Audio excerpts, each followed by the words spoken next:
अस्सलामु अलैकुम वरहमतुल्लाहि वबरकातुहू। नहमदुहू व नसल्ली अला रसूलिल करीम। अम्मा बाद, सामईन कराम, आज मैं जिस मौजू पर लफ्ज़गुज़ारी करना चाहता हूँ वो है अखलाक़ नबवी सल्लल्लाहु अलैहि वसल्लम। आप सल्लल्लाहु अलैहि वसल्लम अखलाक़ के आला सतह पर थे। आप सल्लल्लाहु अलैहि वसल्लम की पूरी ज़िंदगी अखलाक़ व इंसानियत, अफ़्व व दरगुज़र, रहम व करम, सखावत व फ़याज़ी और सदाक़त व अमानत से लबरेज़ थी।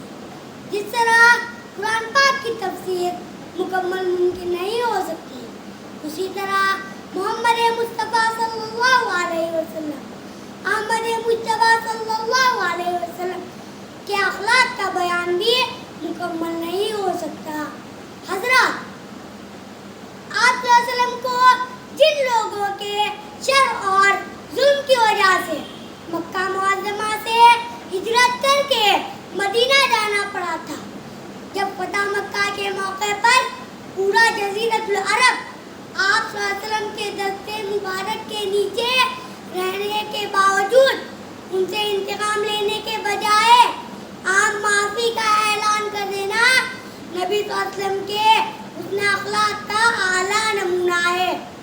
मुनाफिकों का सरदार अब्दुल्लाह बिन उबई ने आप सल्लल्लाहु अलैहि वसल्लम को सताने और तकलीफ देने की कोई कसर नहीं छोड़ी, लेकिन जब वो फौत हुआ तो हुज़ूर सल्लल्लाहु अलैहि वसल्लम ने अपना कुर्ता कफन के लिए दे दिया था। मोहसिन इंसानियत हज़रत मोहम्मद सल्लल्लाहु अलैहि वसल्लम के इस अखलाक़ की मिसाल कहाँ मिलेगी? ये मेरे नबी के उसने अखलाक़ का ही एक करिश्मा है जिसके ज़रिए इंसान ने अपना मकाम हासिल किया।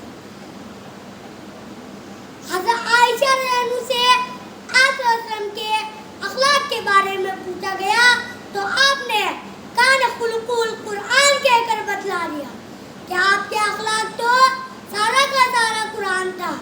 अल्लाह ताला से दुआ है कि अल्लाह हम सबको आप सल्लल्लाहु अलैहि वसल्लम के औसाफ़ हमीदा को अपनाने और उस पर अमल करने की तौफ़ीक़ अता फरमाए।